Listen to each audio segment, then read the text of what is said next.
भगवान सदाशिव कैलाशाधिपति भूतेश्वर भगवान,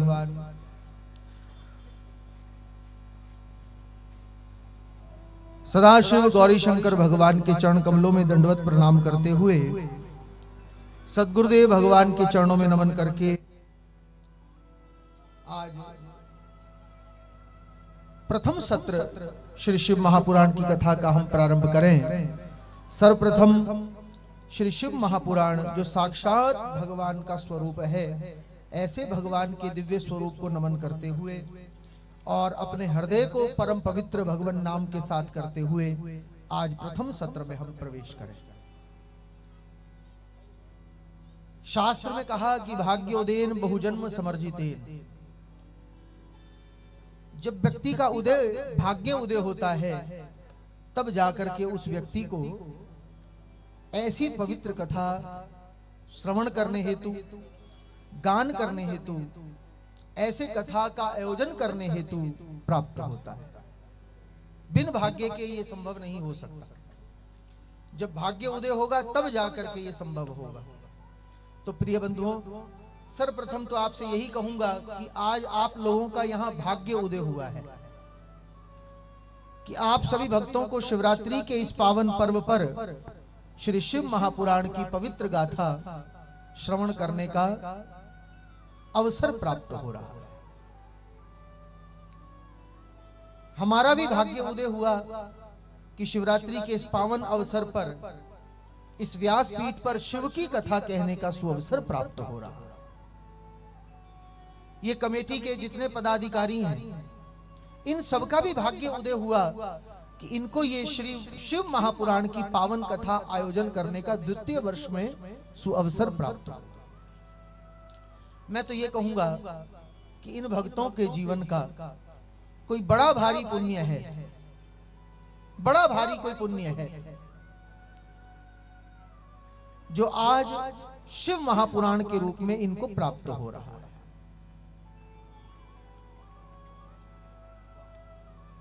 जाने कितने वर्षों से भगवान सदाशिव के लिए कांवड़ यात्रा ये संस्था लेकर के जाती है और हरिद्वार से गंगा जल ला करके भगवान की शिव पिंडी पर वो जल समर्पित करते हैं ये भक्त। मैं तो ये कहूंगा कि वर्षों से इनके द्वारा जो कांवड़ यात्रा की जा रही है, जो वर्षों से महादेव का अभिषेक गंगा के जल से इनके द्वारा किया जा रहा है, ये उसी कांवड़ यात्रा का परिणाम है कि द्वितीय वर्ष में श्री शिव महापुराण कथा के रूप में ये सुंदर कार्यक्रम आयोजित हो रहा है। तो सबसे पहले आप सभी भक्तजन विशेष बधाई के पात्र हो कि द्वितीय वर्ष में ये दूसरा सत्संग भगवान शिव की महिमा का आपको प्राप्त हो रहा है। उसी के साथ साथ ये माला हटाई, ये सब पहले से ही प्रेम से कहो महादेव महादेव महादेव महादेव।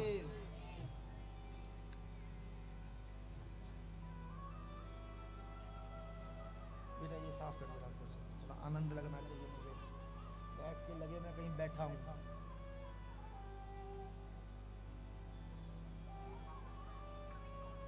चल बैठ जा, ये तेरे ध्यान रखना चाहिए।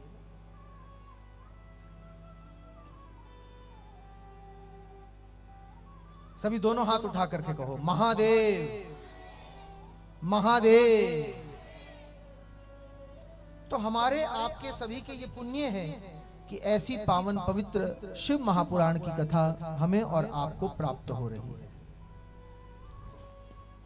भगवान के अष्टमूर्ति अवतार पुराणों में बतलाए गए,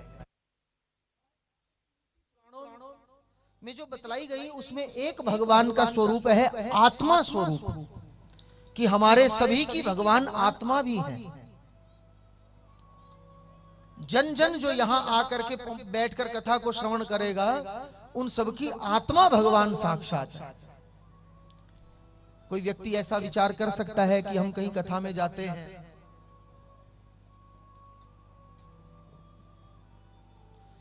तो महाराज वहां कथा में बताया जाता है कि श्री हरि राम अथवा कृष्ण हमारी आत्मा है, आप कह रहे हो कि शिव हमारी आत्मा है। अब महाराज किसको आत्मा समझें, शिव हमारी आत्मा है या श्री हरि हमारी आत्मा है? हमारी आत्मा भगवान शंकर है अथवा हमारी आत्मा श्री हरि है? कौन है हमारी आत्मा? तो बंधुओं, ये बड़ी प्यारी समझने की बात है। हमारी दृष्टि में हरि और हर में भेद हो सकता है, परंतु यदि शास्त्रीय दृष्टि से देखा जाएगा और एक भक्त की दृष्टिकोण से आप देखोगे तो आपको कोई भेद नजर में आने वाला नहीं है। हरि और हर एक समान है। कृष्ण, राम और शिव ये एक ही स्वरूप हैं। और सबसे बड़ी बात मैं आपसे कहूंगा कि भगवान शिव किसकी उपासना करते हैं? भगवान शिव उपासना करते हैं राम जी की, हरि की। और हरि अर्थात कृष्ण और राम किसकी उपासना करते हैं? बोले ये उपासना करते हैं शिव की।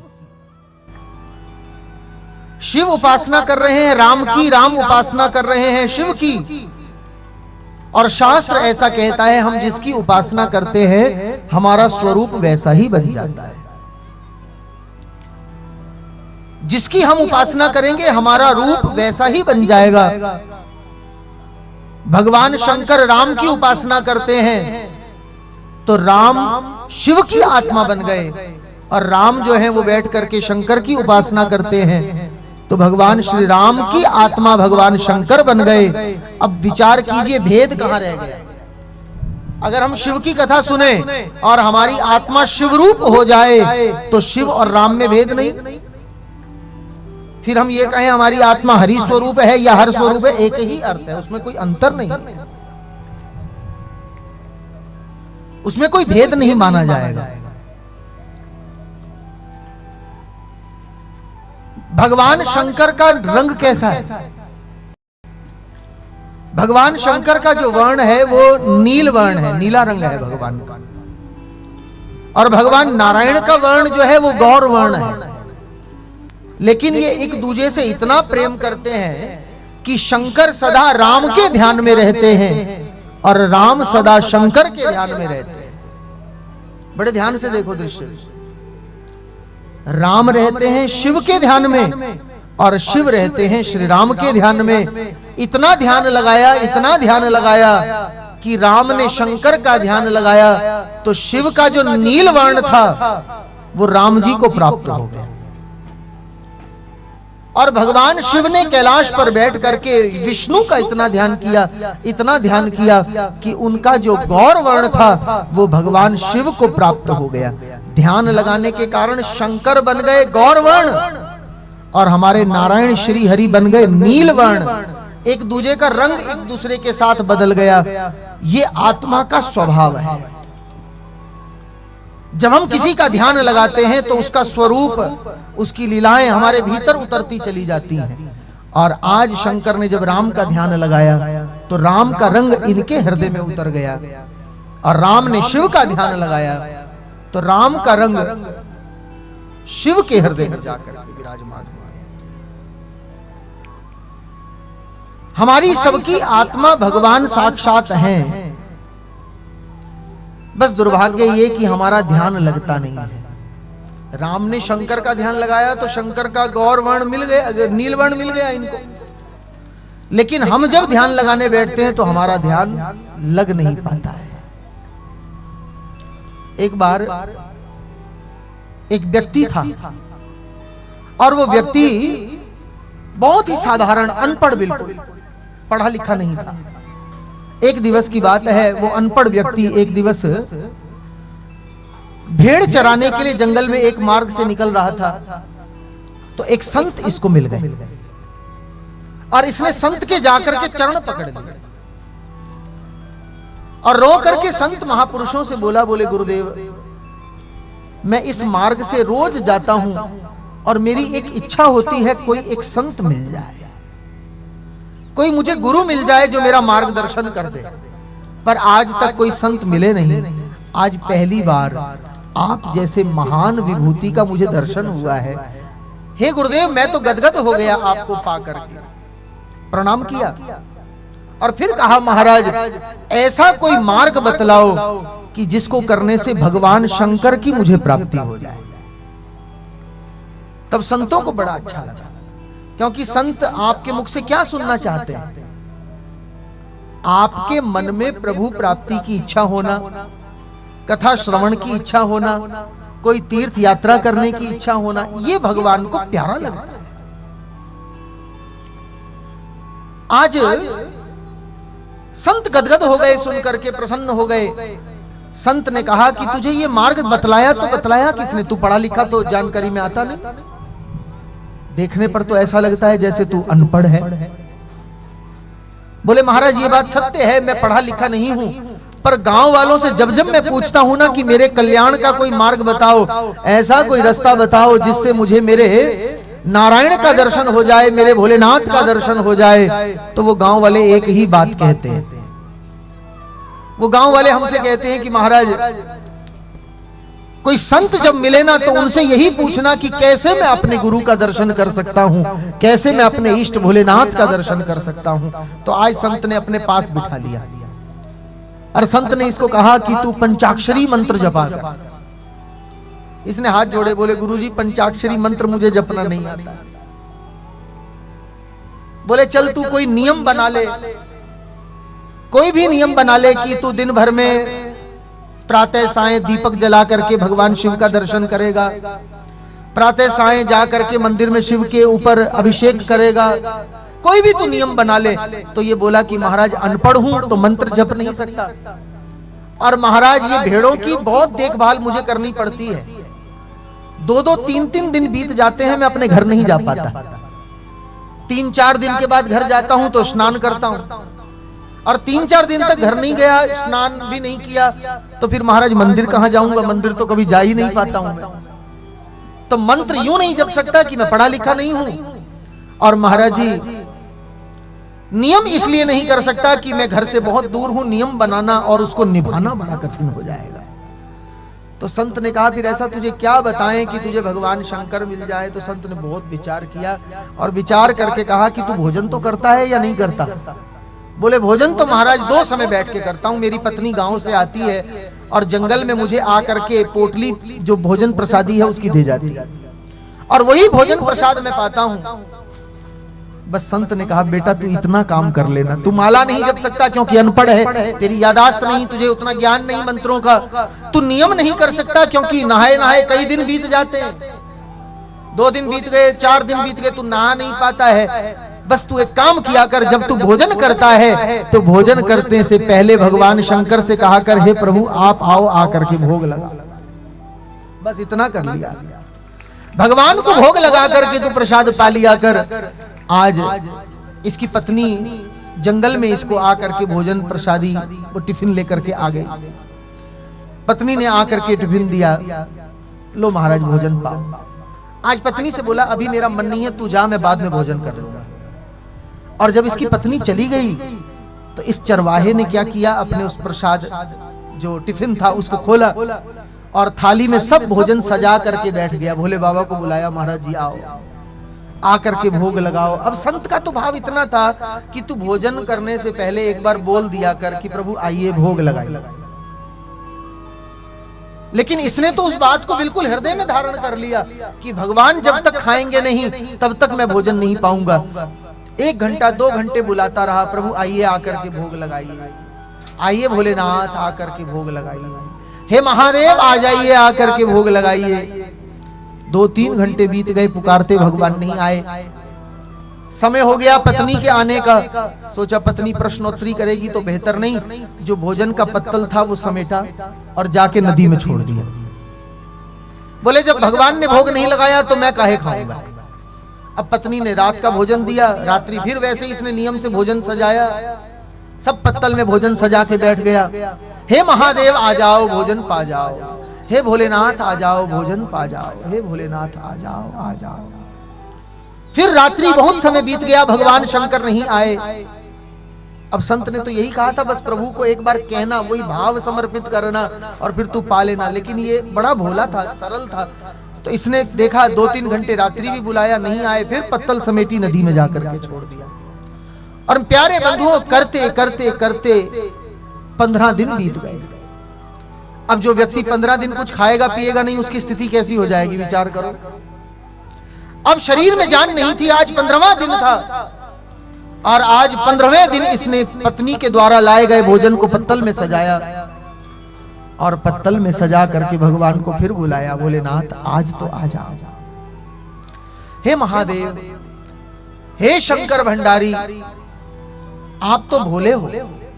महाराज, आज 15 दिवस हो गए मैंने कुछ खाया नहीं है और आज स्थिति यह है कि यदि आज भी मैंने नहीं खाया तो आज मैं मर जाऊंगा, मेरे प्राण निकल जाएंगे।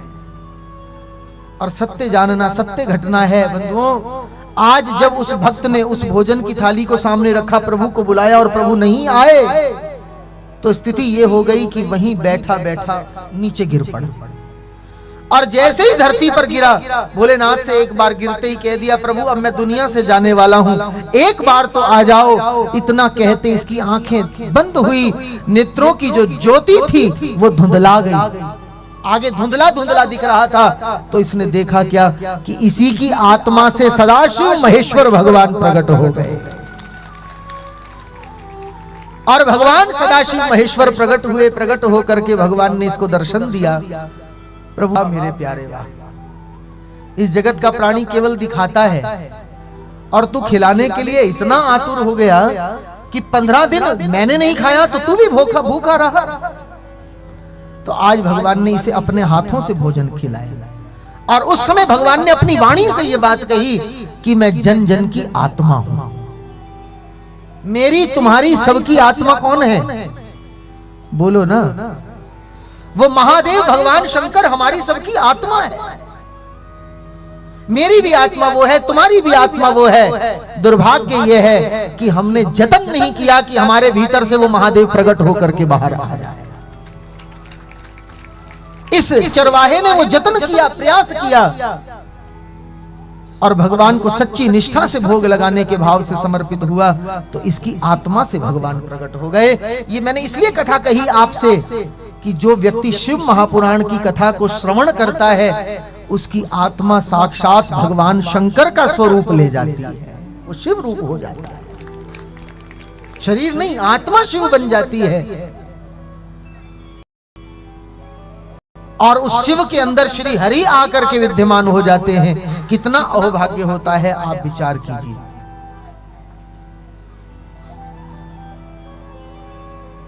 फिर उस व्यक्ति के जीवन में कोई चिंता नहीं रह जाती, फिर उस व्यक्ति के जीवन में कोई परेशानी नहीं रह जाती, उस व्यक्ति के जीवन में कोई घबराहट नहीं रह जाती।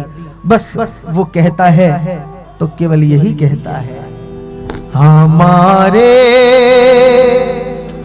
है ये भोलेनाथ, हमें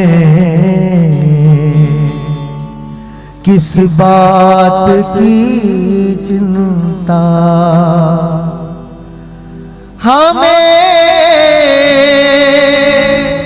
किस बात की चिंता, हमें किस बात की चिंता। चरण में रख दिया जब माँ,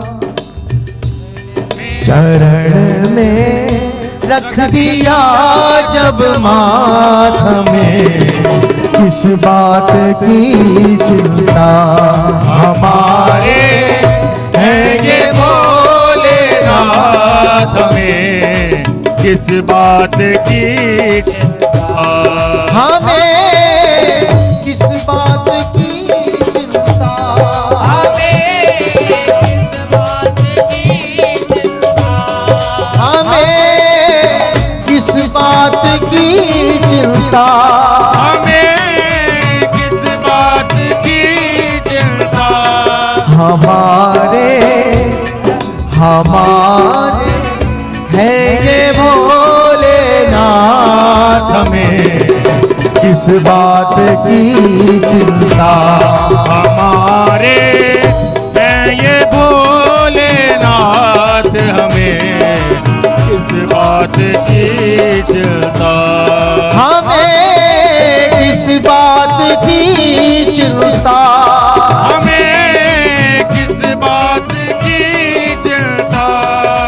हमारे हमारे है ये भोलेनाथ, हमें इस बात की चिंता। हमारे है ये भोलेनाथ, हमें किस बात की चिंता।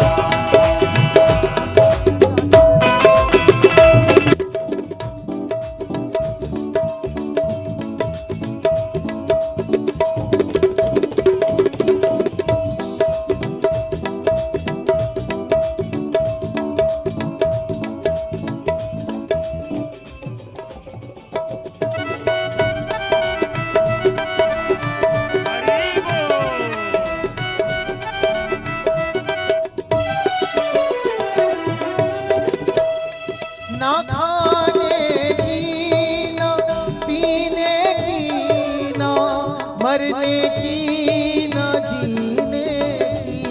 ना खाने की, ना पीने की, ना मरने की, ना जीने की। ना खाने की ना पीने की ना मरने की ना जीने की। ना खाने की, ना पीने की, ना मरने की, ना जीने की। मेरे स्वामी को रहती है मेरी हर बात की चिंता। हमारे है ये भोलेनाथ, हमें किस बात की चिंता। हमें किस बात की चिंता।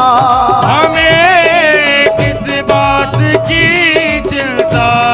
हमें किस बात की चिंता। हमें किस बात की चिंता। हमारे है ये भोलेनाथ, हमें इस बात की चिंता। हमारे है भोलेनाथ, हमें किस बात की चिंता।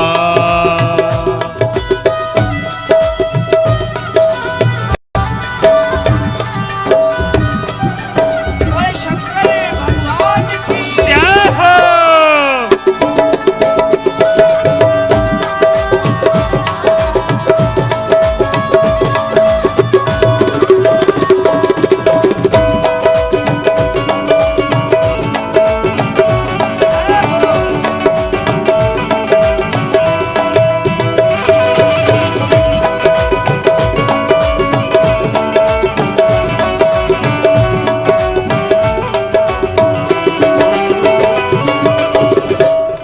ना खाने की ना पीने की ना मरने की ना जीने की।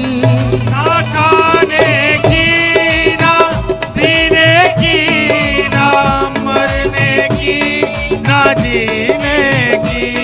मेरे बाबा को रहती है मेरी हर बात की चिंता। हमारे है ये भोलेनाथ, हमें किस बात की चिंता। हमारे है ये भोलेनाथ, हमें किस बात की चिंता। हमारे है ये भोलेनाथ, हमें किस बात की चिंता।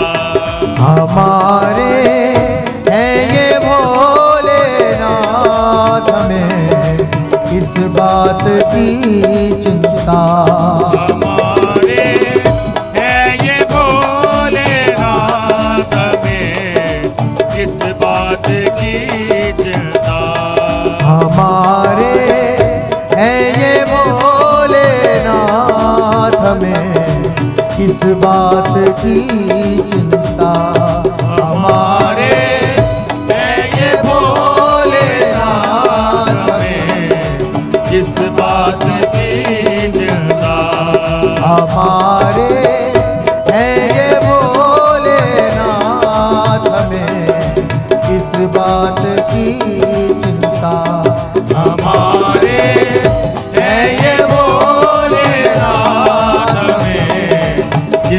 बात की चिंता हमारे है ये भोलेनाथ में किस बात की चिंता।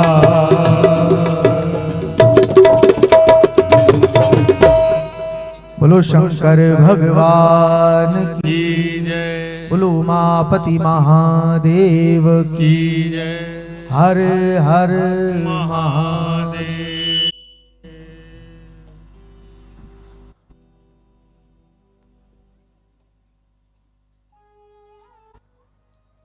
इस वर्ष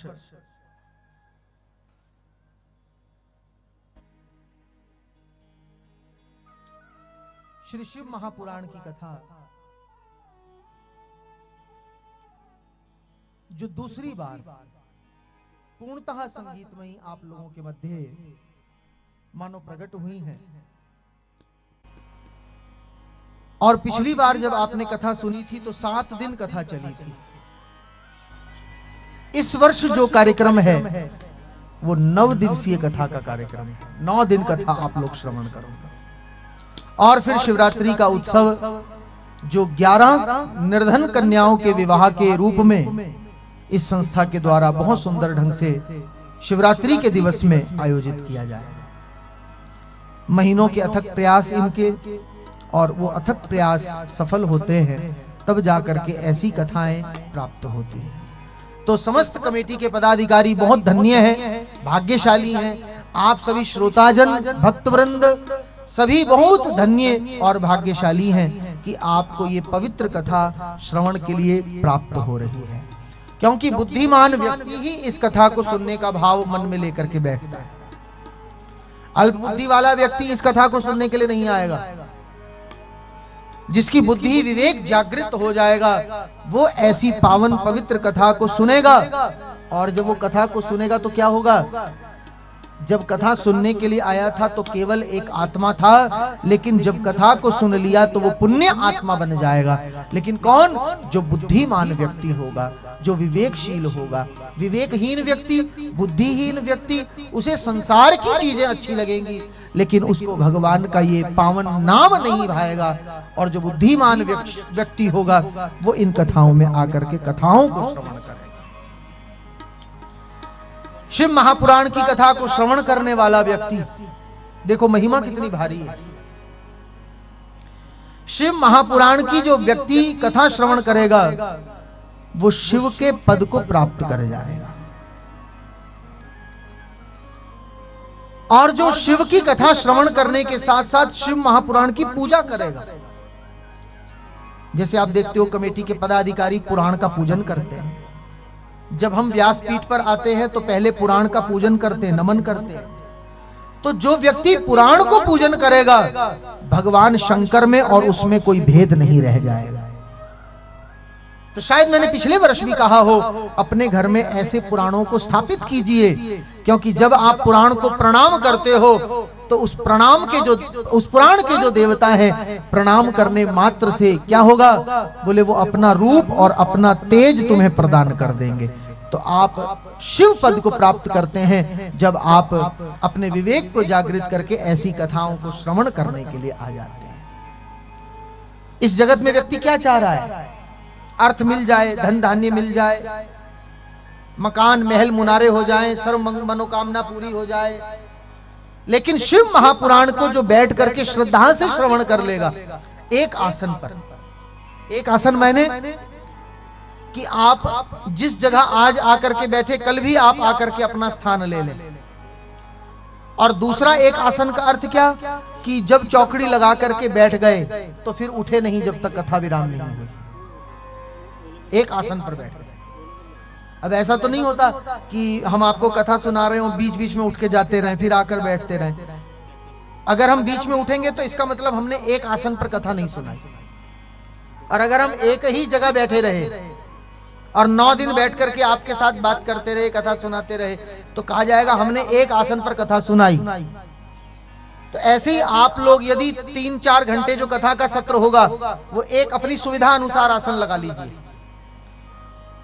आपको चौकड़ी लगाकर बैठने में सुविधा है पद्मासन में सुविधा है, सुखासन में सुविधा है, या आपको कुर्सी पे बैठने में सुविधा है, जैसी सुविधा है सुविधा अनुसार बैठ जाइए। लेकिन फिर जब तक आरती ना हो आप फिर उस आसन को छोड़िए नहीं। तो दो चीजें, एक तो जिस जगह बैठे वो आसन, और दूसरा जब एक बार आसन जमा दिया तो फिर जब तक आरती नहीं हो बोले हम उठेंगे नहीं। ये कथा सुनने का एक तरीका है। ऐसे सुनने से भगवान शंकर अपना रूप, अपना बल, अपना तेज दे देंगे, और ऐसे कथा श्रवण करने वाले व्यक्ति को भगवान धर्म, अर्थ, काम और मोक्ष तक भी प्रदान करते हैं। ये त्रिगुण वस्तु तो इस संसार में है, धर्म, अर्थ, काम और मोक्ष परलोक की कामना है। बोले ये चार पदार्थ भगवान उसको देते हैं जो शिव महापुराण की कथा को एक आसन पर बैठ करके श्रवण करता है। वैसे तो मैं कथाओं में कहता हूं, ये नियम भी है कि देखो कमेटी ने आपके लिए सब सुविधा करी है, आपके बैठने के लिए नीचे दरी भी है, गद्दा भी लगाया है, सब सुविधाएं हैं, लेकिन फिर भी आप अपने घर से एक आसन लेकर के आया करो। और ये हमारी बात को आप विश्वास मानना कि यदि आप एक आसन साथ लेकर के आओ और रोज उस आसन पर बैठ करके कथा को सुनो, केवल श्रवण करो। हम आपको कोई पाठ करने को नहीं कह रहे, यहाँ कोई आपको दान करने को नहीं कह रहे, कुछ नहीं, केवल कह रहे कि 9 दिन एक आसन लेकर आओ, उसको बिछाओ, उस पर बैठ करके कथा को श्रवण करो, तो वो आपका आसन सिद्ध हो जाएगा। और फिर उस आसन पर बैठ करके जब आप मंत्र जपोगे तो जो भी आपकी कामना होगी वो कामना अत्यंत शीघ्र पूर्ण हो जाएगी उस आसन को सिद्ध करने के प्रभाव से। तो आप लोगों को इस कथा में जब आना है तो एक आसन पर बैठ के कथा को सुनना है, पूरे सत्र में बैठना है। हमारे आने से पूर्व आसन लो और हमारे जाने के बाद आसन को त्यागो, और उसके साथ उस आसन को साथ लेकर आओ, साथ ही लेकर के जाओ, वो सिद्ध हो जाएगा। प्रेम से कह दो महादेव। जो भगवान शंकर की इस कथा को श्रवण करेगा, हृदय कमल के ऊपर, जो हमारा हृदय है उस हृदय कमल के ऊपर मेरे गौरी शंकर भगवान आकर के विद्यमान हो जाएंगे। तो बंधुओं, जो अपने हृदय कमल पर गौरी शंकर भगवान को बिठाना चाहता हो वो इस 9 दिन के यज्ञ में सम्मिलित होकर के इन कथाओं को श्रवण करते रहना। 9 दिन जिसने एक आसन पर नियम के साथ, संयम के साथ कथा को सुन लिया, तो ये व्यासपीठ मेरी कह रही है, ये मेरा भरोसा है, विश्वास है कि तुम जब आओगे तो खाली, लेकिन जब यहां से जाओगे तो तुम्हारे हृदय कमल पर गौरी शंकर भगवान विद्यमान होकर के तुम्हारे घर जाएंगे। ऐसी ये पावन पवित्र गाथा है। जन्म जन्म के किए हुए हमारे पाप, ऐसा कोई व्यक्ति है दुनिया में जो ये कह दे हमने कोई पाप नहीं किया? हा? ऐसा तो कोई व्यक्ति नहीं है। किसी ने ज्यादा पाप किया, किसी ने कम पाप किया। अच्छा, किसी ने जान करके पाप किया, किसी से गलती से पाप हो गया। हम सड़क पर चलते हैं, जाने कितना कीट पतंगा पांव के नीचे आ जाता होगा। भोजन करते हैं, भोजन में भी कीटाणु है, वो जीवात्मा है, हम उसका भक्षण कर जाते हैं, ये अनजाने से पाप हो जाते हैं। किसी की निंदा कर देना, बुराई कर देना, ये जान करके व्यक्ति पाप कर देता है। तो ऐसे पाप करने के बाद भी यदि कोई व्यक्ति शिव की शरण में आ जाए, कि शिव की शरण आने का अर्थ यह है शिव महापुराण की कथा को श्रवण कर ले, तो उसके जन्म जन्मांतरों के किए हुए पाप पल भर में ऐसे जल जाते हैं जैसे आपने कभी कपास रुई को जलते हुए देखा है? रुई में अगर अग्नि लग जाए तो पल भर में कितना ही रुई पड़ी हो, कितना कपास हो, पल भर में वो आग उसको समाप्त कर देती है। ठीक वैसे ही हमारे और तुम्हारे कृत पाप पल भर में जल करके भस्म हो जाते हैं जब हम भगवान शिव की कथा में आकर के बैठ जाते हैं। बंधुओं, मैं तो कहा करता हूं, इतने पाप तो हम कर ही नहीं सकते जितने पाप भगवान की कथा श्रवण करने के बाद हमारे भस्म हो रहे हैं, जल रहे हैं। उतने पाप तो व्यक्ति कर भी नहीं सकता। विचार करो, उतने पाप व्यक्ति कर नहीं सकता जितने पाप हमारे जल करके राख हो जाते हैं। हमारा कितना सौभाग्य है, विचार करो। ये कौन सा पर्व है? शिवरात्रि का पर्व है।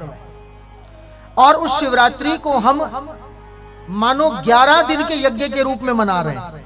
9 दिन तो कथा। कल आप लोगों ने क्या किया? शीश पर कलश लेकर के सब माताएं चली, उसको कहते हैं मंगल कलश। अच्छा, आपको पता है उस कलश को शीश पर धारण करने का महत्व क्या है? जो सुहागन स्त्रियां उस कलश को शीश पर धारण करती हैं, उसका क्या महत्व है? उसका बड़ा महत्व है। उस कलश को शीश पर धारण करने पर सहस्त्रों राजसूय और अश्वमेध यज्ञ कराने का व्यक्ति को कदम कदम के ऊपर पुण्य मिलता है। जैसे एक कदम व्यक्ति चला तो एक कदम के ऊपर उसको हजारों राजसूय अश्वमेध यज्ञ का पुण्य मिल गया, और एक एक कदम के ऊपर एक एक गऊ के लाख लाख गऊ के दान का पुण्य मिलता है। एक कदम चले 1 लाख गऊ के दान का पुण्य मिल गया। अब आप विचार करो, कल आप कितने कदम चली होंगी कलश धारण करके? किस किस ने कल कलश धारण किया था, जरा बताओ। सभी ने आपने धारण किया।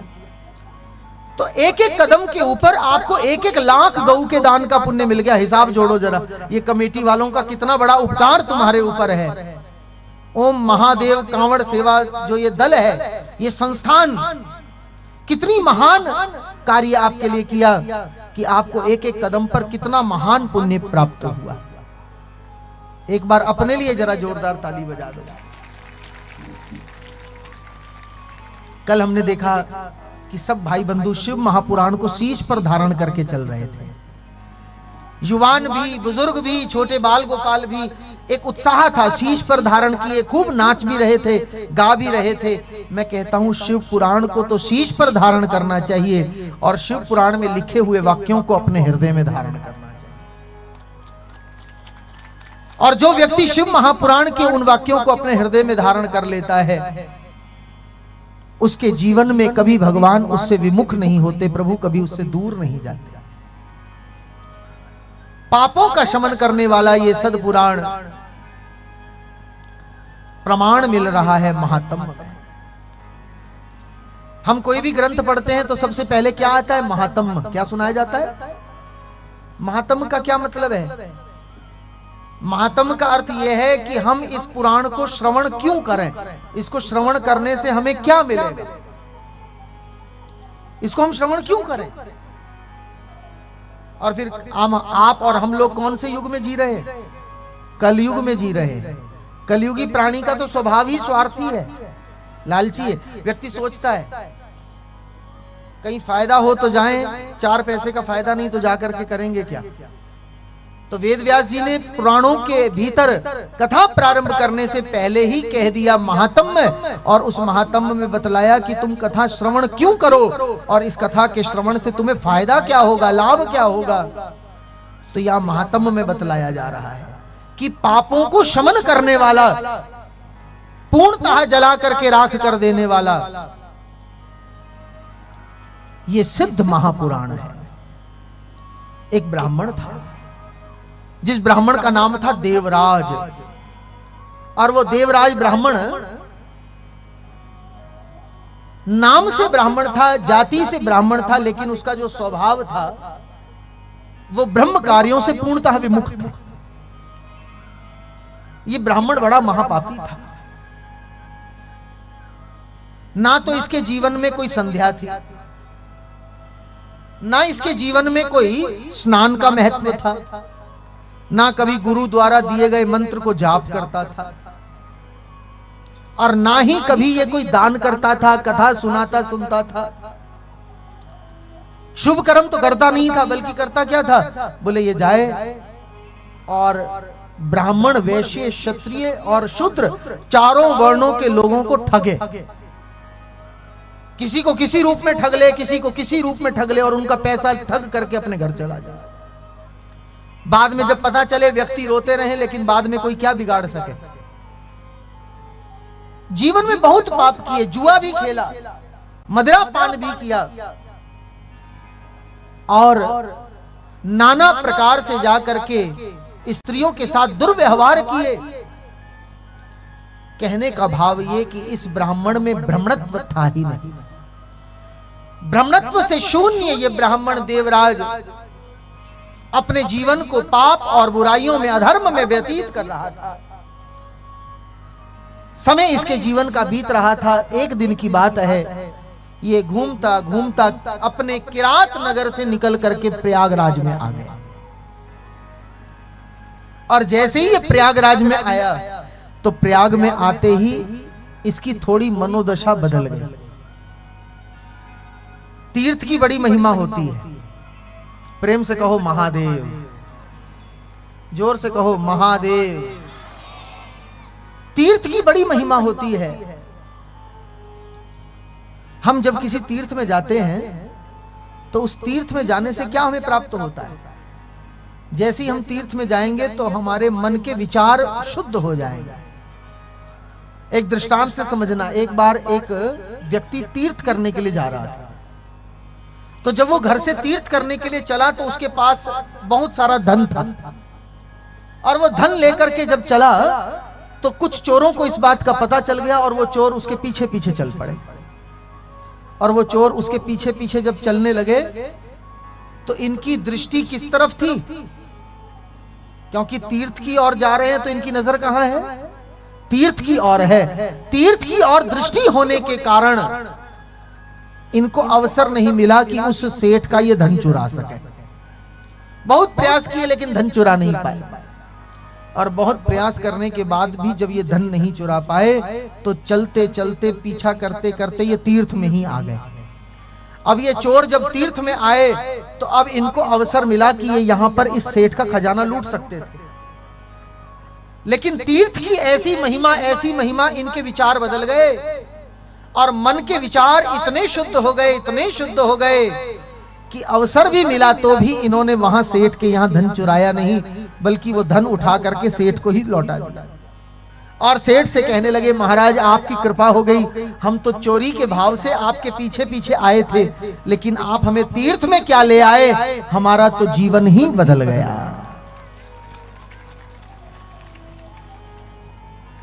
आप देखो, इस समय आप लोग भी सब तीर्थ में बैठे हो।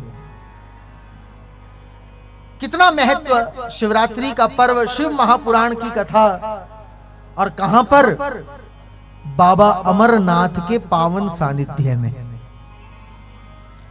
इस समय जो ये स्थान है, ये मंडप है, ये सेक्टर 45 नहीं है, भूल जाओ इसको आप। ये जो क्षेत्र है, ये क्षेत्र इस समय बाबा अमरनाथ का क्षेत्र है, क्योंकि साक्षात इस दल के भक्त जनों ने अपने हाथों से मेहनत करके इसको यहां पर बनाया, और रातों को मेहनत करके भगवान शंकर को आमंत्रित करके इस अमरनाथ शिवलिंग के रूप में यहां पर पधराया हुआ। तो शिवरात्रि का पर्व, और उस शिवरात्रि के पर्व पर हम बाबा अमरनाथ की सन्निधि में बैठ करके कथा को श्रवण कर रहे हैं। तो तीर्थ में ये व्यक्ति पहुंच गया, ब्राह्मण देवराज। जैसे ही ये देवराज तीर्थ में पहुंचा तो बंधुओं इसकी तो बुद्धि बदल गई। इसको लगा मुझे कुछ अच्छा काम करना चाहिए, मैंने तो जीवन में कोई अच्छा काम किया नहीं। लेकिन जब तक इसकी बुद्धि परिवर्तित हुई और इसके मन में भाव जगा कि मैं जाऊं और जाकर के कोई शुभ कर्म करूं, कोई कथा सुनूं, कोई सत्संग सुनूं, तब तक इसके जीवन में घटना घटी, और भीतर ही भीतर इसको एक बुखार हो गया। इतना भारी ज्वर हो गया, इतना भारी ज्वर हो गया कि इसके लिए तो चलना फिरना भी कठिन था। तब एक व्यक्ति से आग्रह करके कहा, बोले